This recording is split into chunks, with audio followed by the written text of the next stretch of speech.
Well, good morning. I am so happy to be here with you out on the Hearn Plaza and taking a walk. Thank you for joining me. Thank you for the invitation. I'm so happy to walk with you.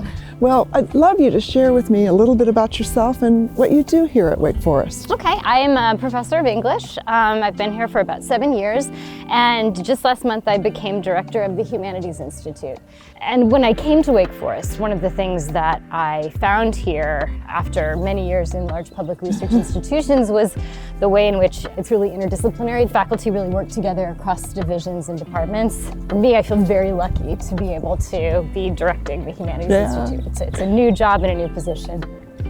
When you talk interdisciplinary, give me a sense of that. One of the things that's at the core of what the Humanities Institute does on campus is sponsor these interdisciplinary faculty seminars. And so a faculty member from English, from history, from the divinity school, from the law school will come together and create a kind of set of readings and questions that they will work on over the course of a semester. Those conversations might yield invitations to speakers. They might yield new projects, new research. You learn from your colleagues and you learn from the fields that they're embedded in by working across different ways of thinking. Right. I love that example that we're always all learning.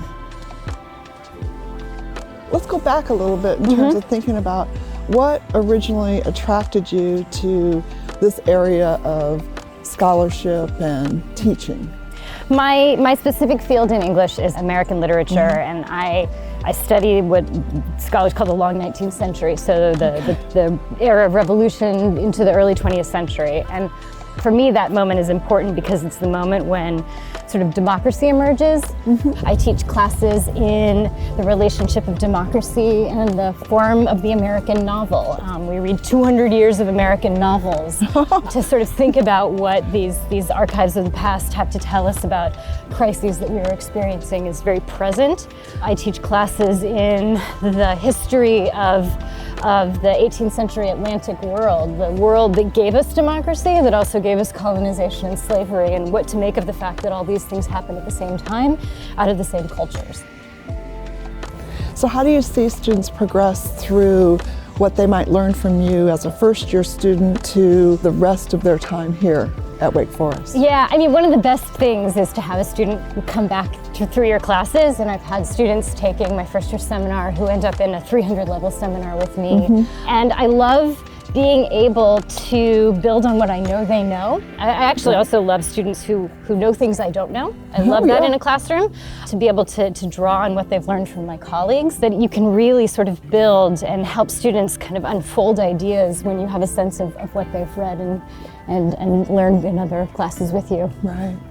So when you think about your closest collaborators, who here at Wake Forest do you connect with, or what departments do you find to be your closest collaborators? Departments like political science and political theorists are some of the people that I have most interesting conversations with. I have conversations with art historians, philosophers, and I can't enter into those fields without recognizing that my colleagues who have been trained in them have expertise that I don't. And that is one of the things that I think Wake Forest structurally really makes possible and even easy for faculty. We can access each other really well. Yeah. So I guess I don't have to convince you, about the value of a liberal arts education, but how do you talk about that with your students? Actually, especially in the first-year seminar, which is a place where you teach them what it is to be in a Wake Forest-style seminar and what it is to be in a liberal arts college, we'll start a semester with a poem, a painting, and some primary source material from the Federalist Papers or something like that. And we have to think about all of these things, and each of them requires a different way of reading, a different kind of attention, yet we can put them together to kind of ask similar questions. And so I like them to understand that their classes talk to each other, that they should bring in things that they're learning in other places. Right. I heard you say something, reading 200 years worth of novels, right? Yeah. That's a lot of reading. We do 5 novels, yeah. 50-year intervals, 1 novel every 50 years. That's great. Yeah, I don't think they would sign up for the class if I... Across all of that. Yeah. Is there any advice that you give students, when they're thinking about their next steps in their journey? Students who are sort of in the middle of it, and who are either deciding on majors or early in majors, I just tell them to keep taking classes outside the thing they think they know that they want to do. That you're not going to have another chance to study a language. You're not going to have another chance to take an art class, a dance class, a philosophy class.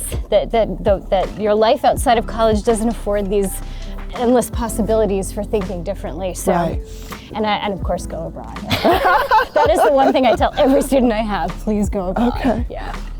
Thank you so much for walking with me this morning, and I loved learning more about what you do. Thank you so much.